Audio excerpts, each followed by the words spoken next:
We have in the conference tournament portion of the NCAA basketball season.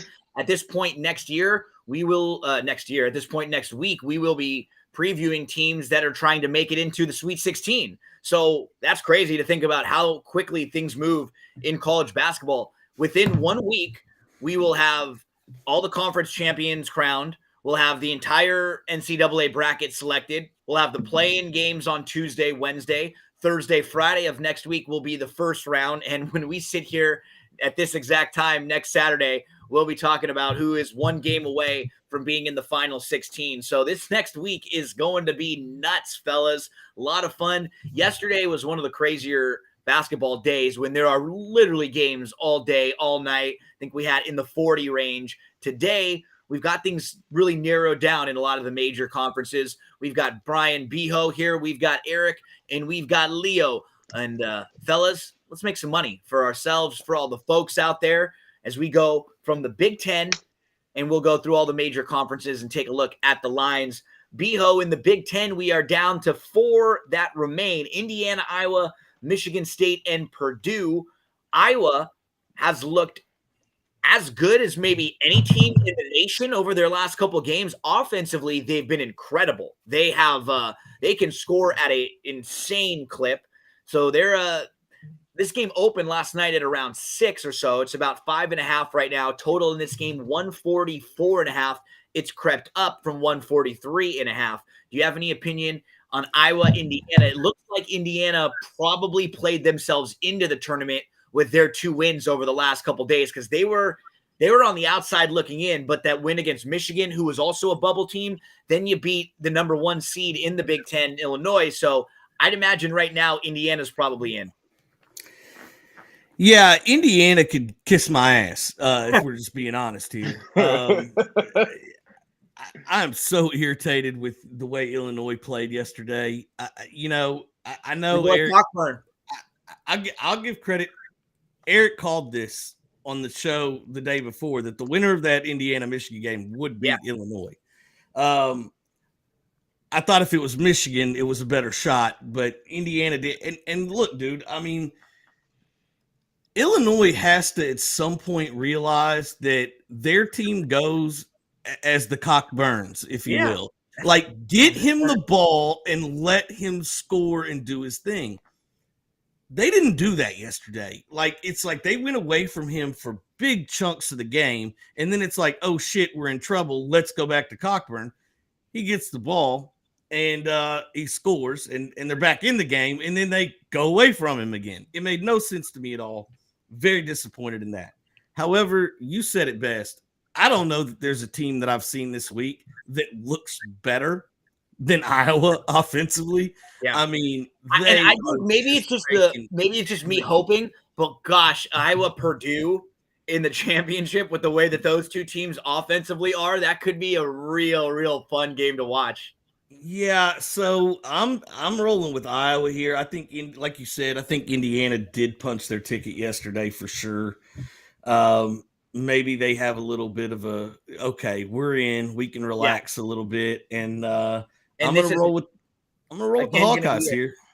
Another instance where it's going to be a third day for them in a row, right? Whereas Iowa's just going to be playing on their second day in a row. So maybe today it starts to catch up with Indiana a little bit after those 2 tough games. And now you have a team that, like, for Indiana, think about what they're going to have to be doing on the defensive end against that team offensively, right? Yeah. Your legs might be a little heavy after 2 days, and now you got to chase this team around. That's really efficient on the offensive side. And I'll tell you this about Indiana too. What is it is it Jackson Davis? Their big man down low. That guy has played incredible 2 games in a row.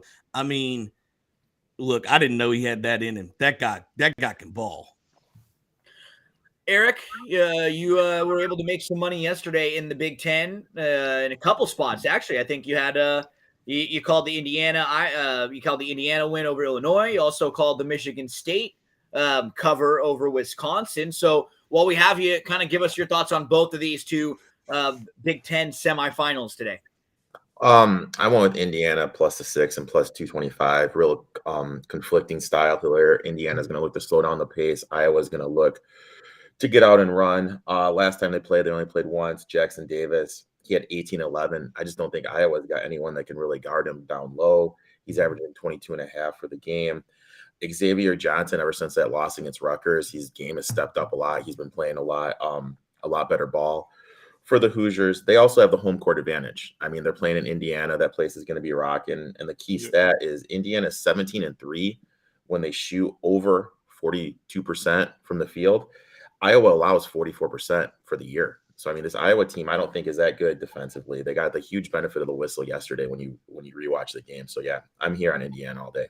Indiana for Eric. How about for you in this game? Leo, finish us up.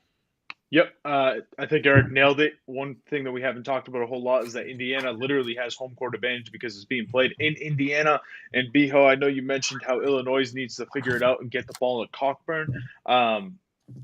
Indiana's figured that out with Trish Jackson Davis. I mean, this dude has been a superstar since he walked on. He's been fantastic all year. He's playing out of his mind. And frankly, I think this line is kind of bolstered a little bit because people have seen how good Iowa's been offensively the last couple games. At some point, they're going to go cold. I'm with Eric here. I'm going to take Indiana in the points, and I'm going to sprinkle on that money line as well. Iowa said it. See, I thought the line was a little fishy as well because I think Indiana's played two great games, and I was shocked to see it at this much, even with Iowa playing like they're playing. So I don't know. This should be a fun game to watch for sure. Yeah, I think I might have misspoke earlier and said that Indiana was playing the third day and then Iowa wasn't. But Iowa beat Northwestern. They were the 5th seed. Then they had to come and beat Rutgers. So they're both in similar situations where they've been playing multiple days. And so maybe that doesn't impact Indiana versus Iowa. You know, like they've been running around with the, huge offensive outputs, and that maybe will weigh on their legs also. But yeah, just from a pure what we've seen on the court standpoint, they have been as impressive over the last few days as maybe any team we're watching. Does that sustain? It's always funny, right?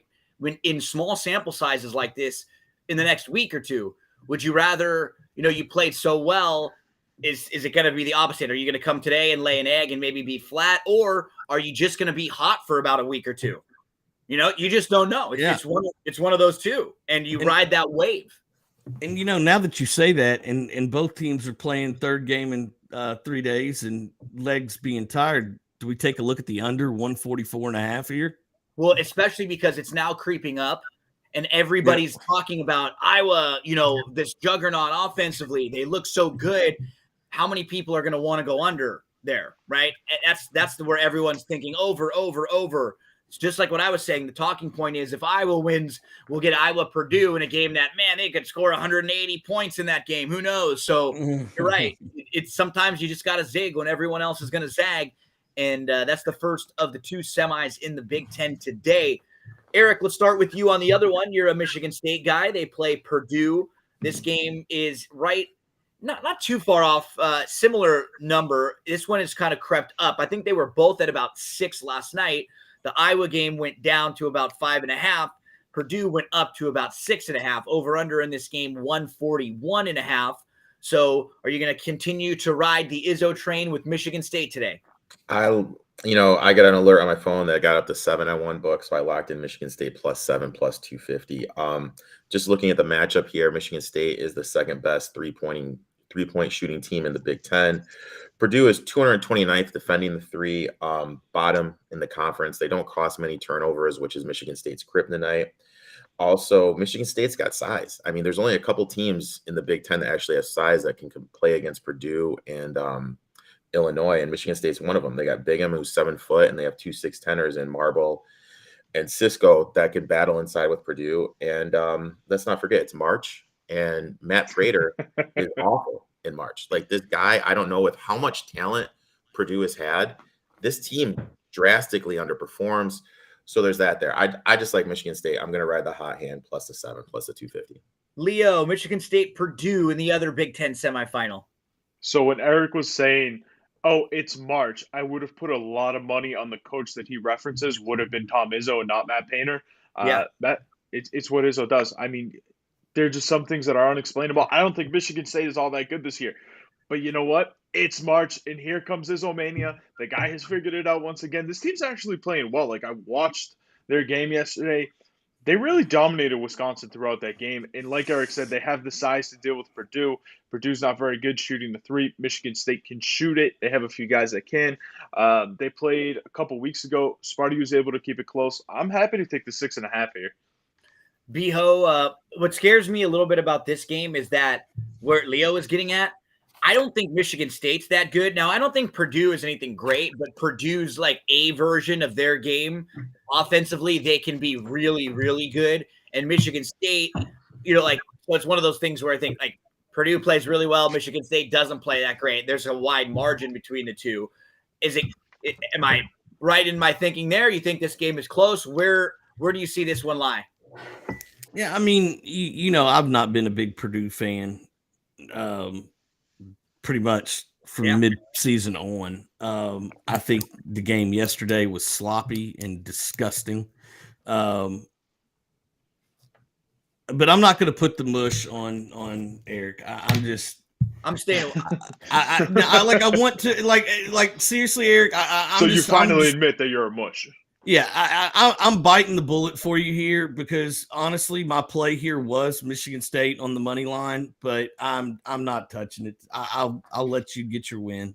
I'm nervous about this game. It's something weird about it, just because it feels like I would just want to jump in both hands on Michigan State, but I'm just going to steer clear. I'm not going to play with Purdue. I'm just going to steer clear, and we'll root to see if Eric can catch that money line there and get Michigan State home and into the Big Ten final, which will be tomorrow at I think 3:30 p.m. Eastern time. That'll be one of the games that we discuss tomorrow.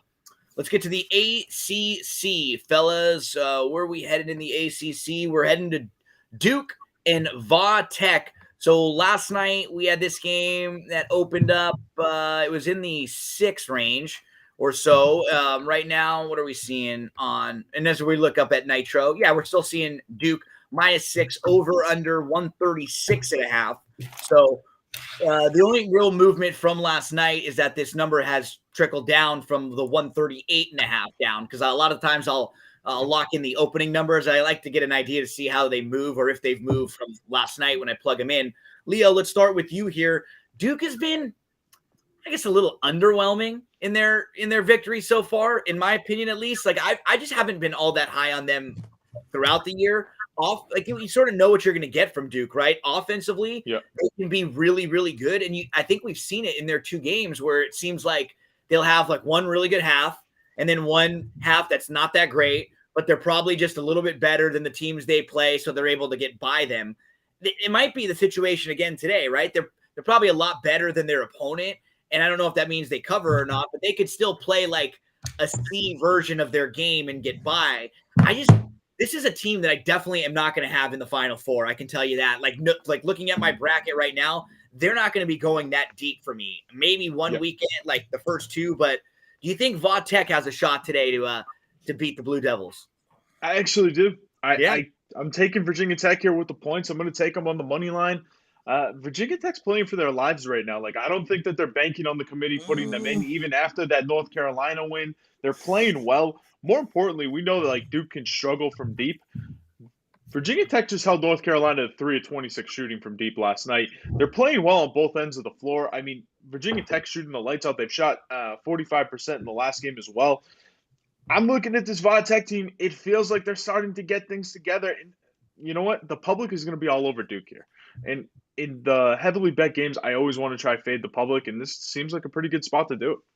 Leo, just to kind of piggyback on a stat that you were mentioning, the Virginia Tech is one of the best teams in the nation when it comes to 3-point shooting. Their 3-point percentage is almost 40. They shoot over 39%. They are ranked 4th in the nation from 3. They can light it up. They can get really, really hot from 3. Eric, Va Tech, I think did you have them locked in to win the tournament?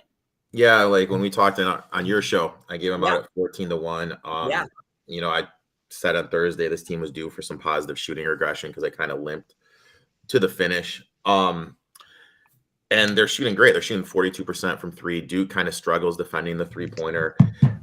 Teams in the tournament are shooting 40% for them. And let's face it, Q's and Miami aren't as good 3-point shooting as Va Tech is. I'm not worried about the multiple games in a row just because Virginia Tech plays at such a slow pace. They're not looking to get up and down the floor, so I'm really not worried about that angle. And it's like we're saying, their team shoots a lot, right? They're not a run up and down. They're they just like work in the between the numbers.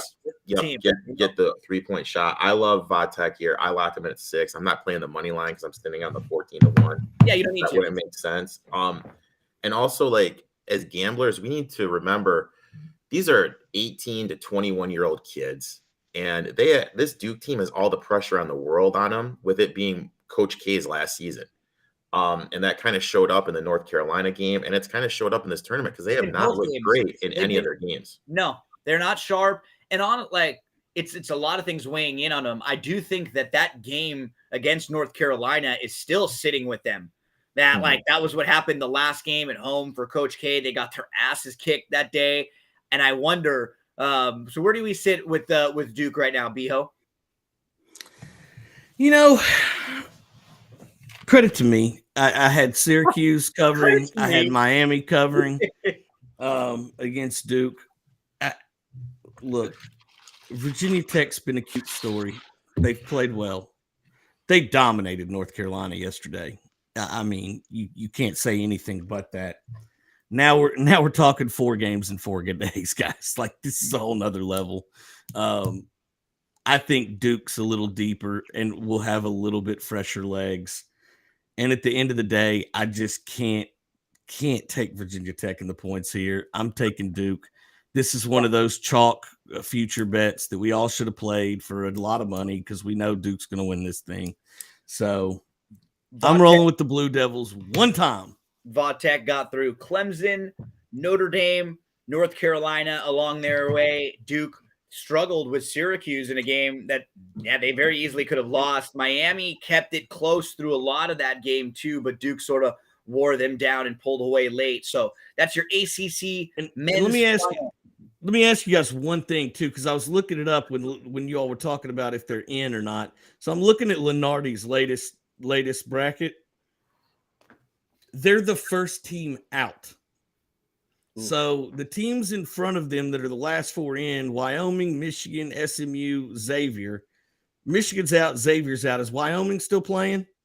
They lost. No, they lost last night. They lost, so they've lost. And SMU plays Memphis today? Correct. Yep. So if Memphis beats SMU, does that put Virginia Tech in? Regardless. As long as they don't get blown out. Yeah, probably. Like with a good game here. The only issue for Vodtech that they had was their wins weren't all that great. You know, like they stacked up wins, but they didn't like compare them to a team like Indiana, who's got 2 bubble wins against teams that were in the tournament probably, right? They beat Michigan, who was also on the bubble, and then they beat Illinois, versus a team like Vodtech, who went through Clemson, Notre Dame, who was probably right on the outside or, right towards the bottom of the tournament, and then North Carolina, who just played themselves in. So, yeah, this would be huge. Like a win against Duke. Win against Duke, I think they're 100% in. I mean, obviously, this is the conference final, but if this was the semifinal, beating Duke would have got them in, right? Like we're saying, like they're going to get the auto bid if they win. But from just a who do you beat thing, this would have been the game to get them in regardless. Yeah, I wasn't even thinking of the auto win. No shit. shit. Took me a second. I'm like, wait a minit. Did we change rules overnight? What the fuck are we talking about? This is the like, I don't know. They did in the A-Sun. I was going to say, they're right, yeah. They're like, okay, let's get to the Big East, fellas. Let's get to our Big East final. We've got Villanova and Creighton here. This game is now ticked up a tad. Villanova is a 7-point favorite here. Over under in this one, 128. So let's start with you, Biho. Villanova, Creighton. Do you have any plays in this game? I don't, solely because I told you guys I locked Villanova in to win at plus 160 before the tournament. So there's no reason for me to do anything with this game other than hopefully collect that money at the end of it. Yep. Okay, Eric. So what are you looking at for this game to win the Big East? I have no play right now. It's really hard for me to do anything because we really don't know the status of Eric Dixon, the center from Villanova. He's been battling an illness, and that's the one area that Nova really lacks is depth at the center position. If he can't go, that's going to force Samuel to switch over, and Creighton's got that 7-foot dude whose name I'm not even going to pronounce because I'll just butcher it. But that's going to be a distinct advantage for Creighton. On the flip side of that, Creighton's 304th turning over the ball in the nation. Is this the game where not having that part in a tournament setting really shows up? Because Villanova is great at turning over the ball. I'm sitting this one out, but if Dixon doesn't go, I'm going to be really tempted to take Creighton plus the points. Leo, what are you thinking about in the Big East final? God damn it, Eric. I was banking on you here. I was banking on you to give me a reason to bet on Creighton here. Like, I really want to take Creighton after the way they looked yesterday, because we've talked about it. Providence has had a horseshoe up their ass all year, but that's also a pretty decent team. They're going against Villanova, who they beat earlier this year, and then they got their ass kicked by them. They're playing well. They dominated Marquette in the first round. Like, I want a reason to bet Creighton, but I think Villanova's starting to, like, creep into one of those teams that I think can actually win the whole thing if they get the right draw. Man. What's the line at right now? 7? 7. Yeah, 7's enough to get me in. 7 is enough to get me in. I'm going to take Creighton in the 7 points here. I think so, too. One thing that's a little bit scary about Villanova, just from playing against them down the stretch, I think they're the best free throw shooting team in the country, the absolute best. So, when you're in those close games, or when you foul them, you're like, crap, here comes 2 auto free throws. I think they shoot like over 80% as a team, which is pretty nuts. So it's the worst. I hate the late game free throws. Like, this almost happened to me last night with your team, Gino. I know. I ended up live taking USC at plus 10.5, and then they're down by 10 with 20 seconds left. UCLA has the ball, and some bozo from USC is going to foul, and thankfully the referee's like, what the fuck are you doing, dude? They just did it. I was going to say, they just let it go. Shout out to that ref. It was late. He wanted to get home. Whoa, time out. Leo, this is the same thing you were complaining about yesterday, but the opposite side of it. He was on the right side. Stop fouling.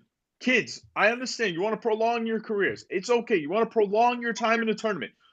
Understand that people have money on these games, and stop fucking fouling when the game's over. Well, what was nice about it from the USC standpoint was USC at least knew they were in the tournament right next week. They were not like a bubble team that's like dying for the last 30 seconds on the court, because sometimes you see those teams where it's like it dawns on them now that their season's done, and then they start to keep fouling because they just want to hope for some sort of a miracle. But that might have helped you out in that situation last night. So that's the Big East.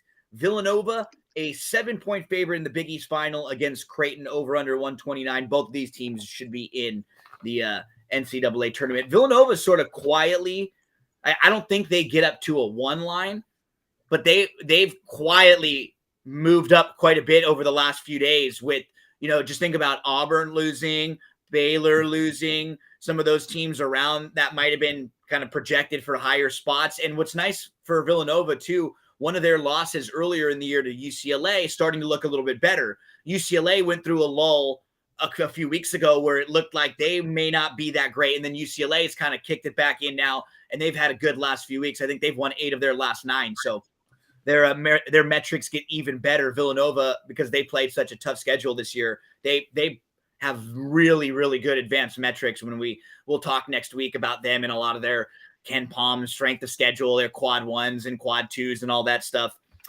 That's in the Big East. We head to the Big 12, and we have a really good championship game here between Kansas and Texas Tech. So you've had the Big 12 boycott most of the year. Beho, what about for the Big 12 championship? That was actually like a Big 9 championship. We got to be honest. Rock, chalk, Jayhawk. I'm rolling Kansas in here. Again, Leo, I'd like to remind you that I tried to tell you that Texas Tech was the dark horse in the Big 12 to win it. I know they're in the finals. I'm taking Kansas here. 2 points. I have to. I've got to hedge that Texas Tech future just a hair. You know what, Beho?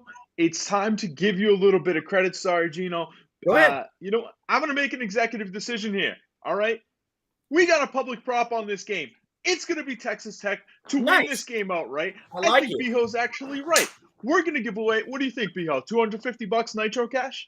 Let's do it. Let's do it. 250. Yeah. Let's do it. $250 if Beho's future is actually right. I actually like Texas Tech in this game. Yeah. When they played Kansas last time, it was a crazy game. Goes 94-91. It will not be that high scoring again. Texas Tech will slow it down.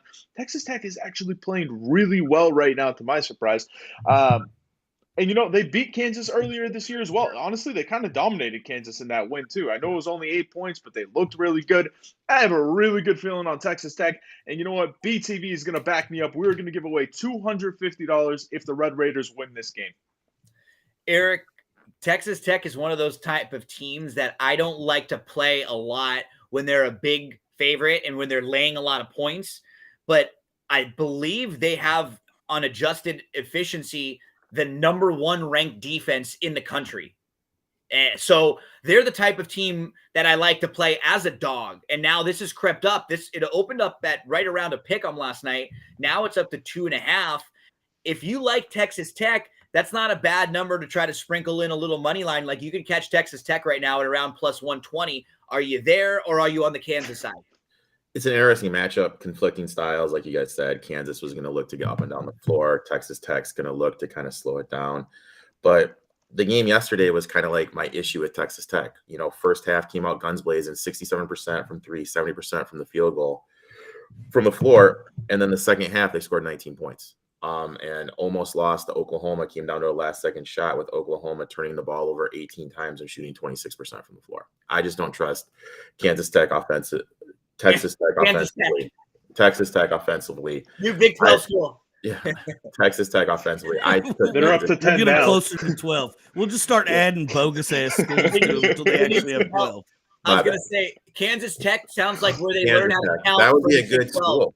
Right. Maybe we should start our own school. We can do that. BTVU. Yeah, the Big 12 executive, they took math at Kansas Tech. That's where they got the Big 12, then the 9 teams and everything. So, and one more thing, Kansas has a huge advantage on the glass inside. I mean, I definitely look at rebound. I look at free throw shooting. That's why I like Kansas here. I laid the 1.5. Kansas for. Can I mention something about Kansas too? Please Since do. I always talk about Cockburn and I learned phonics. That Brown kid's name is Braun, and he needs to figure that out. Like, his name is not Brown. Phonics says it's Braun. Stop it, kid. Braun Breaker, Braun Strowman, Braun from Game of Thrones. There have been a lot of good recent Brauns out there in the world.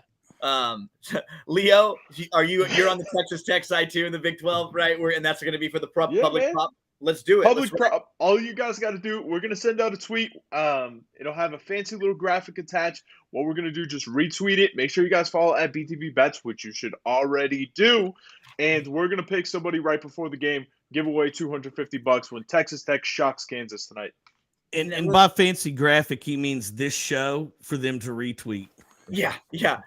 And you if you're watching us and you see we put out the free public prop, I mean, heck, anytime any site puts out something that's free, jump on it.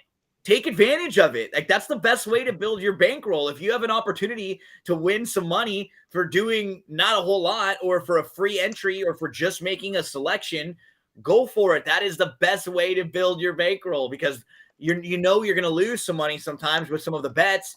That will even things out for you. Take your free swings when you have an opportunity. As we swing our way over to the SEC, we have 2 games today in the SEC as 4 teams remain.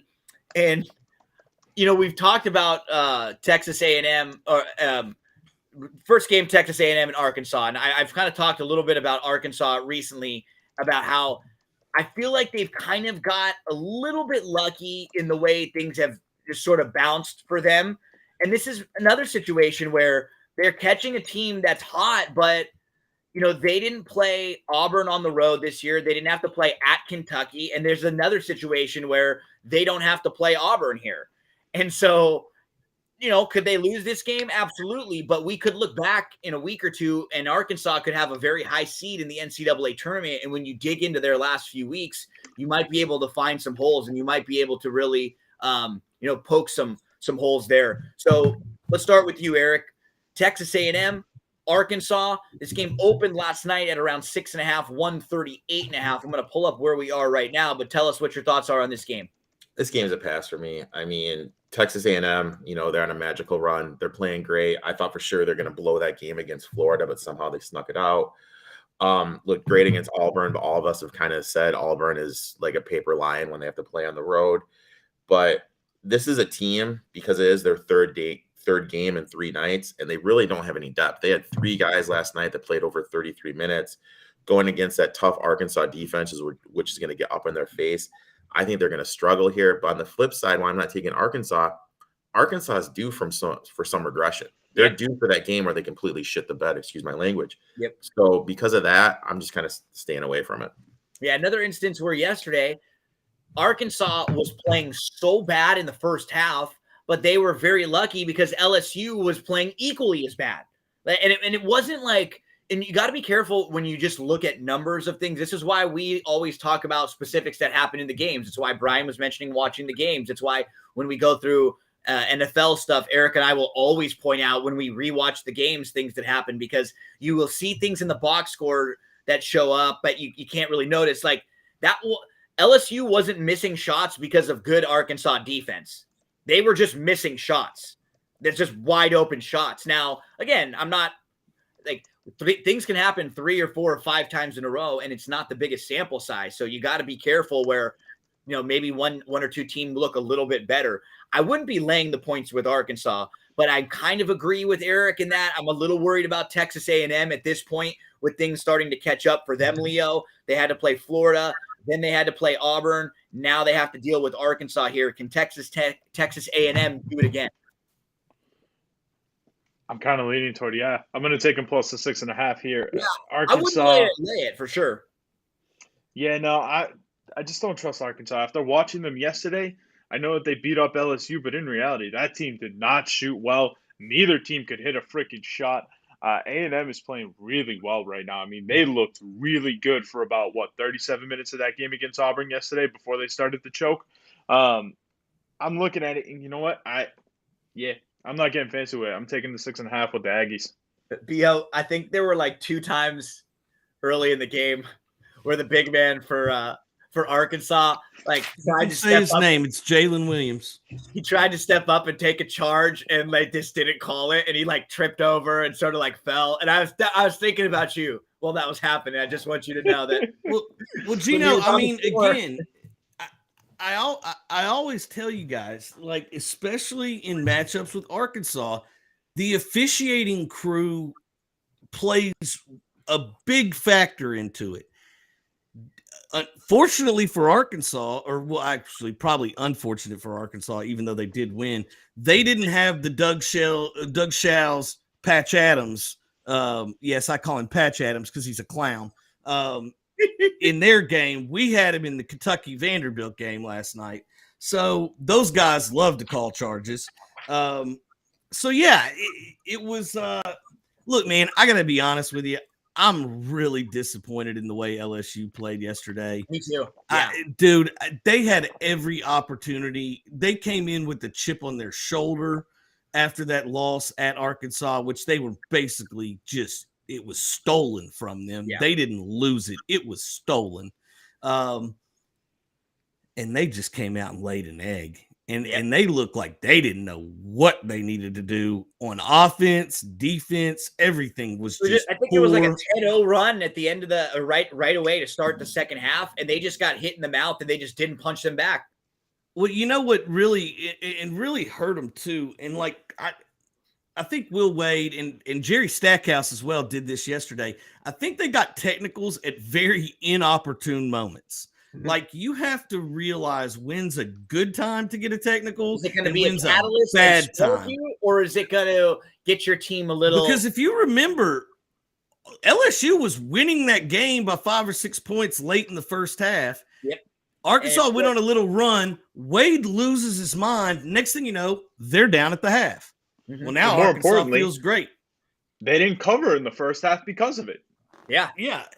And so it was just, that was frustrating. I'm sure to a lot of gamblers, Leo included. I heard from him about it. And then the second half, they were just uninspired.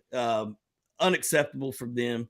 Texas A&M is scrappy as hell. They're still in the next 4 outline. They have to win this game and maybe win the whole damn thing. I don't know if a finals appearance would get them in, especially since we don't know how much the committee put stock in Sunday.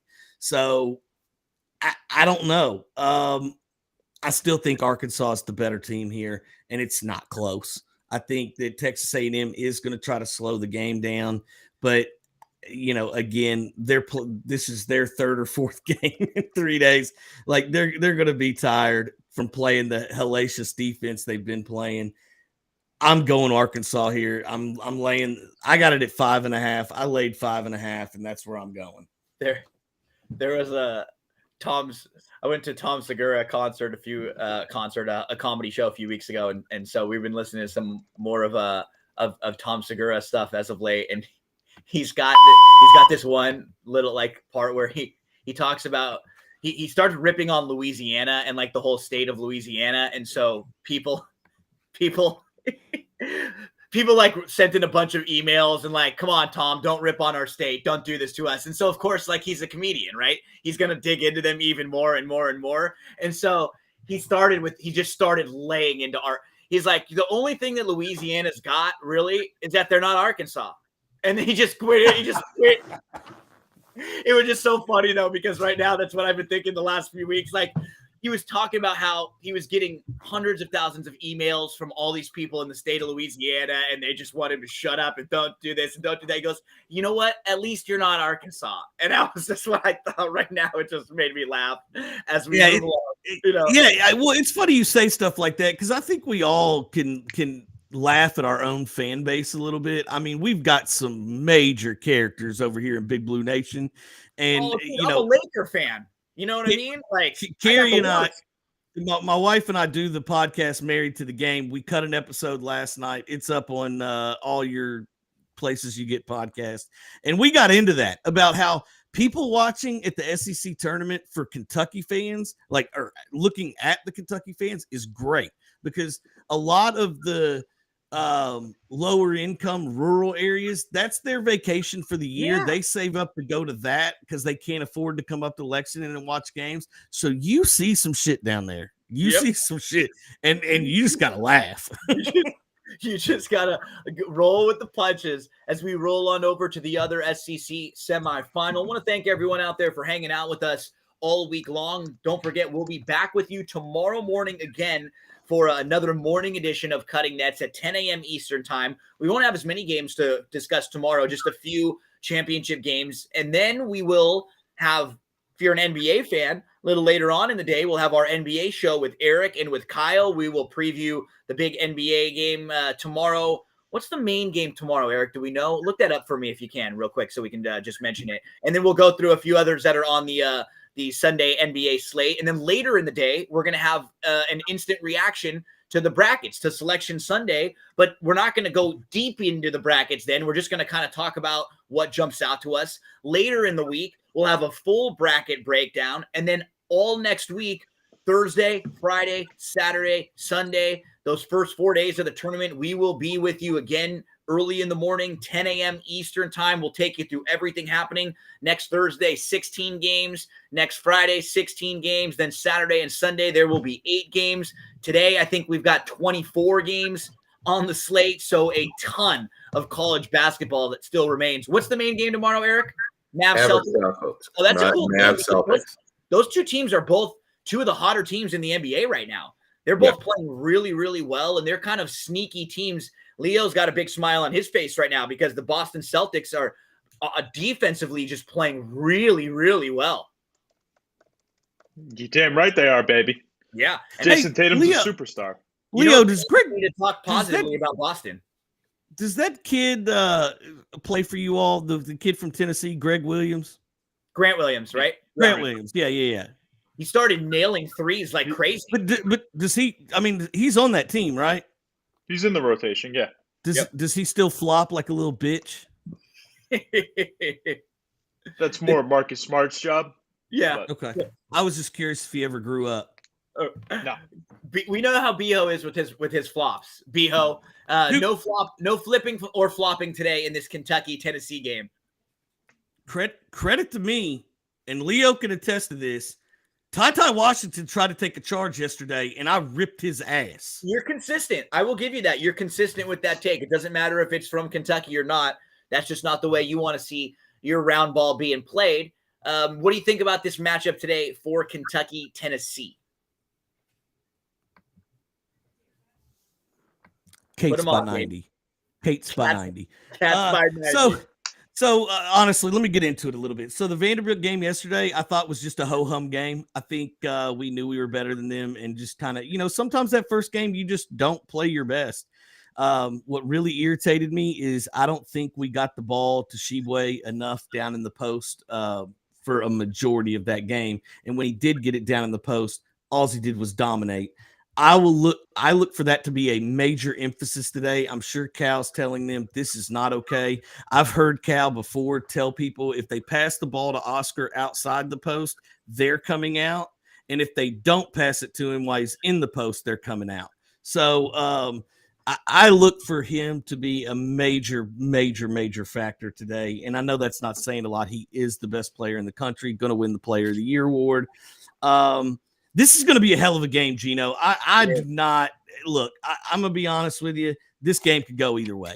I'm taking Kentucky minus the 3. I'm pulling my ass off for the Cats, but this is not going to be easy. Rick Barnes and Cal are good buddies, and they know each other's teams like the back of their hands. This is going to be an incredible thing. The reason I would give the slight edge to Kentucky is that'll be a home game in Tampa.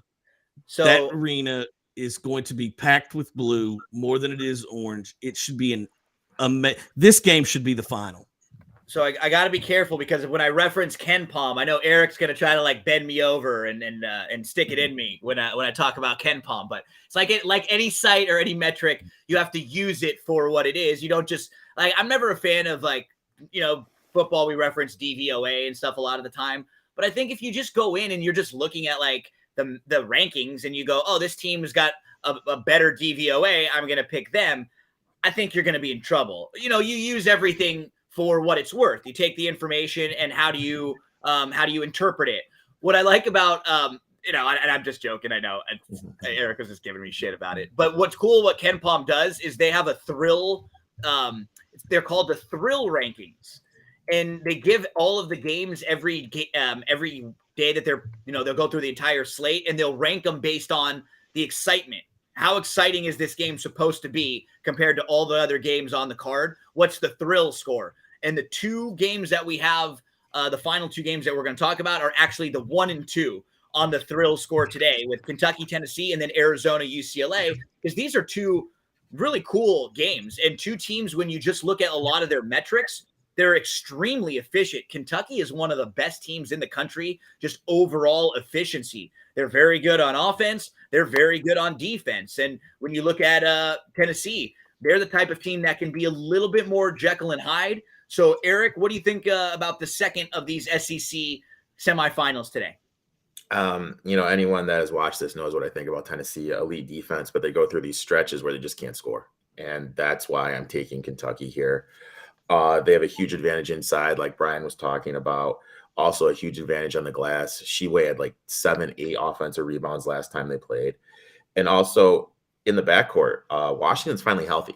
He's finally 100% healthy. He's looking a lot better out there. I got this. What a game he had yesterday. Yeah. I like Kentucky here a lot. I locked him in at 2.5. Yeah, it's scary. I don't want to say it too much because I don't want to get Beho too over there oozing. Oh, I'll say it for you. I said last night on our podcast, if we get Ty Washington like that, you ain't beating us. No, they're probably the team right now that I feel when I'm just kind of looking at who can make the deep run and why.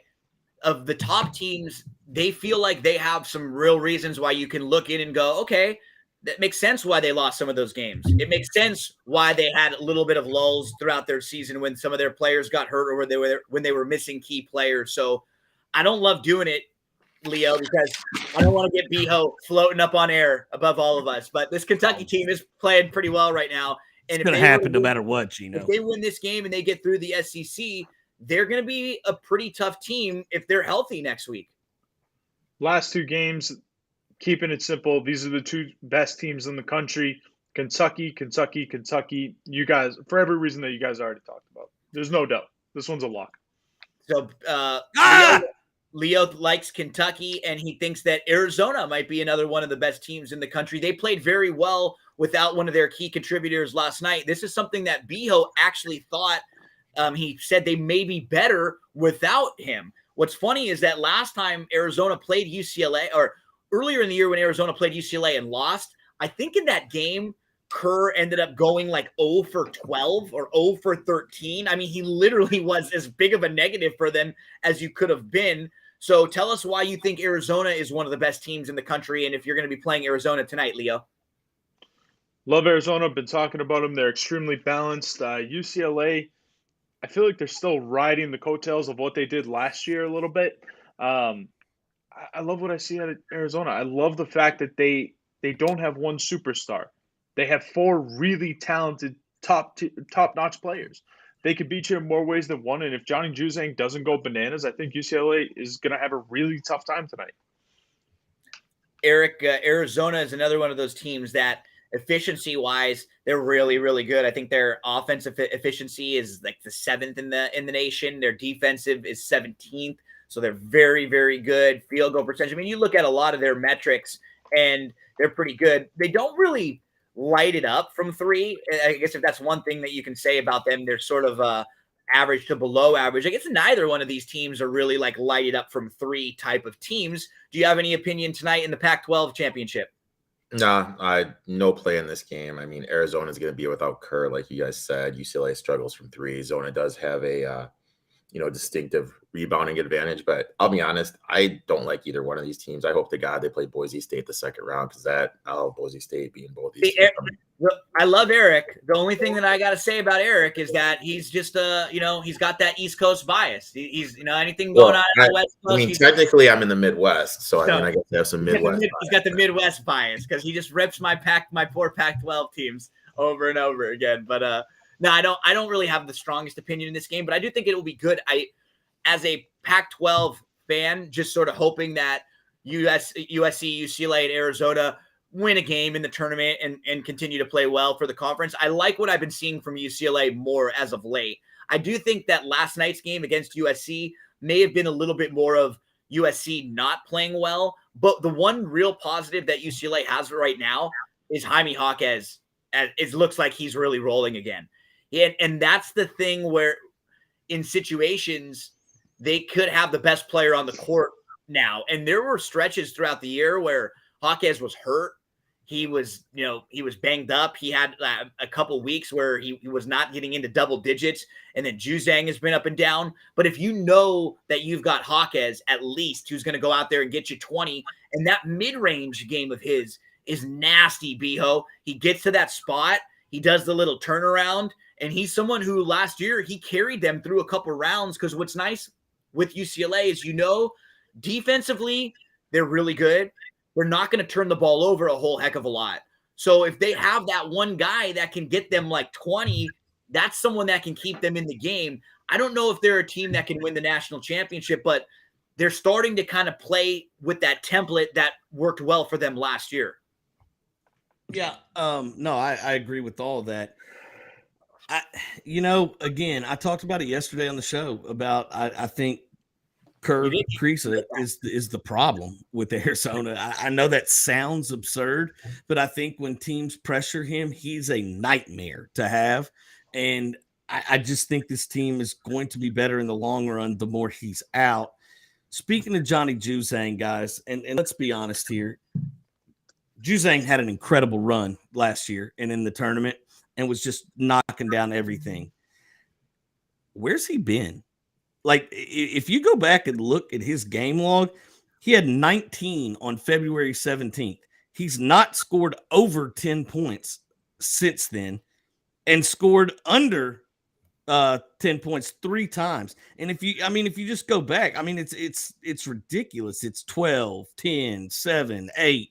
Like, I don't know if the guy's hurt. I mean, you know what I'm saying? There could be a little, like, he can have a nagging ankle, and it doesn't really show up. You don't hear about it, but something's not right with this shot right now. I can't trust Juzang. look, I said I was going to wait and see on Arizona yesterday, and I didn't play him. Today, they're laying 1.5. I'm all over the Wildcats. Yeah, his turnover rate is skyrocketed.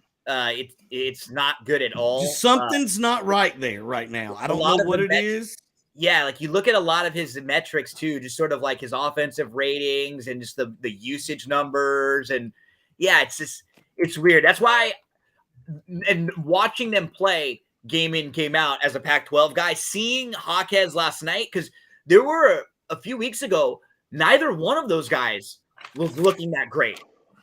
Either one of them. And now all of a sudden you're like, this team looks super average right now. But when you have Hawkheads at least, and then Tiger Campbell gives you like a good college point guard game. You know, he's not going to be someone that will win you games, but he can step up and definitely be a good leader in spots. So that's the Pac-12 championship game tonight, fellas. When we join again tomorrow, we'll have the last of some of the big conferences. We'll have, I think tomorrow, not nearly as big of a slate. Would I say about 14, 15 games, I think, on the slate or so tomorrow. And we will be back here tomorrow at 10 a.m. Eastern time for the final, I guess, regular season, but we're in the conference tournament edition of Cutting Nets.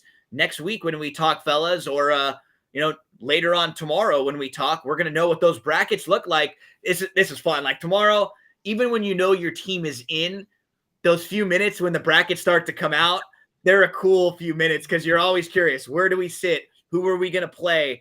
Did we get screwed? Who's on the outside looking in? Well, it's a lot of fun. Yeah, like you said, man. I mean, as a Kentucky fan, obviously I know we're in the tournament. I don't know yet what line we're going to be on. I think we've got a clear path to a 1 seed. Yep. I don't know how 2 Big 12 teams would ever hold on to 2 1 seeds, but whatever. And, the bracketology I just looked at with Lenardi, it's Kansas is our 1, Wisconsin's our 3.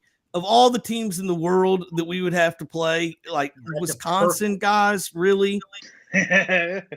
Man, I've been calling that for a while, especially with how Davis has looked right now. I don't like rooting for matchups like Brian was talking about yesterday. As a fan of a team, it's always dangerous or to say, I want to play that team, right? You just never. You never want to say that, but I can say that when you compare Wisconsin to other teams that are going to be around the 3-ish range, as a fan of a team that's probably going to be in the 6 or 7 line, I would not be all that terrified if Wisconsin was the 3 in that little quarter bracket. I'm scared to death. I would that's where I would like to see. I would love to see a Wisconsin team there, or a Providence who we talked about last night, who, we didn't think they were lucky, and we kind of could smell that one coming a mile away. Oh, much. With the Providence thing, though, Brian and myself, we've been hammering Providence has been overrated, but we were doing that 2 months ago. Yep. We're at the point now where this is like everyone and their aunt is talking about it. I had some dude when I was walking the dog yesterday tell me about it. So we're at the point there's going to be value on Providence in the first round, because now everyone thinks they're overrated. They might flip back the other way. And that's what Eric's talking about too is funny. It's always key. We'll have these conversations and there will be narratives, but sometimes they impact the point spreads and other times they don't. Like if a narrative doesn't impact the line, then who cares, right? But if something becomes a talking point and then it really impacts the betting line and you see numbers move, or numbers are just shorter or much bigger than they should be because people are talking about Providence. But if Providence opens up next week and they're in a tricky spot and they're like a little overvalued seed and they're, a 10-point favorite somewhere, that's when I'm probably trying to attack Providence. But if Providence wins a game or two and then maybe they're an underdog against someone, that may be when you want to play Providence. So it all comes down, like anything, to value, right? It all comes down to attacking the numbers the right time. We're always going to do our best. We're going to share everything that's going on inside our minds right here with all of you. And before we get out of here, we want to remind everyone one more time, Brian, about oldsmokeclothing.com. We've got the BTV collection over there. You can check out the Better Than Vegas. What's that shirt?